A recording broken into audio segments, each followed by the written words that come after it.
On this episode, we'll be talking about how to build an effective Idoneth Deepkin army without breaking the bank in the process.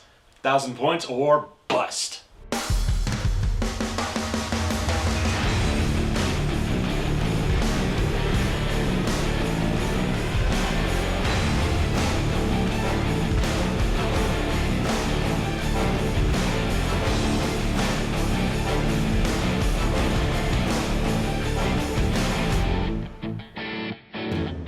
The Idoneth Deepkin are soul hunters and raiders, coming on spectral waves to steal the souls of their victims to ensorcel their own people. The wrath of the seas is upon you, and they demand their toll, and they're aligned with order. Like all elves, they hate Slaanesh and are conveniently aligned with order for now. This particular video won't be covering tactics or recommending which faction to play, but we will be building a Vanguard list that will help you get used to the way that Idoneth Deepkin play. Of course, you'll need the Idoneth Deepkin Battle Tome and the Warhammer Age of Sigmar rulebook to play the game, available at the link down below. So, we're going to start with the Start Collecting box, which is maybe a little bit questionable as far as what is competitive. But not everybody wants to play competitive, now do they? So the Idoneth Deepkin have a lot of nifty toys. They are a very elite army, which means that you're going to see a lot of people running them with only their special bits and bobs and interesting stuff. Now, this is supposed to be a starting out video series rather than a I want to build a new army and I've been playing for 25 years sort of thing. So we're just going to go in and try and get the best value possible out of this. Now, the Start Collecting box starts off with an Isharan Soul Render who can use a special ability to bring back models, especially from your Namarti Thralls, and they will die pretty quick. They're pretty squishy, but they hit pretty hard for what they do and what their points value is. The real strength of the army as far as the competitive scene has found is that the Achelian Guard, which also come in this box, the Eel Riders, are where it's at. And because I want to encourage people to try new things and see what they like the best about their particular army, we're just going to kind of get a little bit of both worlds here. That's kind of how this show has been running for the last couple episodes, and I think it's worked out pretty well so far. So, the Achelian Guard in the list that I've built are built to be the Morsar Guard, which are the ones that have the bioelectric attack. Now, you can build them as the other one, but they're slightly cheaper as far as points are concerned. But the main thrust of this is that you're going to need 6 eels total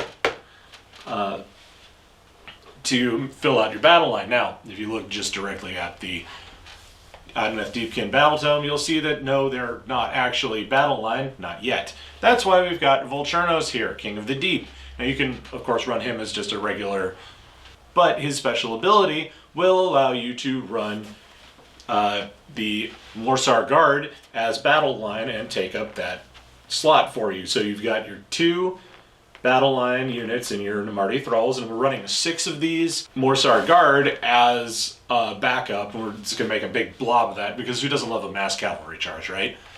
And then we're going to back it up with Volchernos. And then the final thing on our list of things to put together this army is big ol' shark. The Achelian Alopex is a effective terror unit. It dishes out a lot of damage. It's super cool looking, and really I don't know why you wouldn't want to have one in your army. This is an example of the toys that elite armies like the Idoneth or the Sylvaneth or Eldari or Drukhari in 40k get to play with. And really, you want to find a good balance between all the cool toys and the basic troopers to get the job done. But you can make good strides with just Morsar Guard if you just want to slam somebody off the table and zap them into oblivion. I don't recommend it because I don't think that's I don't recommend that because I don't think it's particularly tactically wise. But I'm just the guy who makes the videos. So Deepkin have a lot of special rules to learn as you start, so having a super elite army will help cement those rules in your head as you're learning. The eels need to be battle line to make this list work at all, but that's what Vril Chernos is for. He has a lot of cool buffing abilities that will take care of whatever problems you may run into. And overall, I think that this list is a good cross-section of what the Idoneth Deepkin are all about. Now, this is by no means exhaustive, but it should give you an idea of just what an Idoneth Deepkin army should look like to start with. And if you go down to our website, fantasygames.com, and check out our 1000 points or bust subcategory, you can find everything here. Once you've gotten your head around them, you can come on back down and pick up your paints and supplements and war scrolls to really get your game on. And once you're ready for more Idoneth, there's plenty more to collect. You can always pick up one of the Eidolons or another Alopex, or, of course, that great big turtle. He's real mean, he's real cool. Whatever you choose, it's all here at Fantasy Games. Thanks for watching.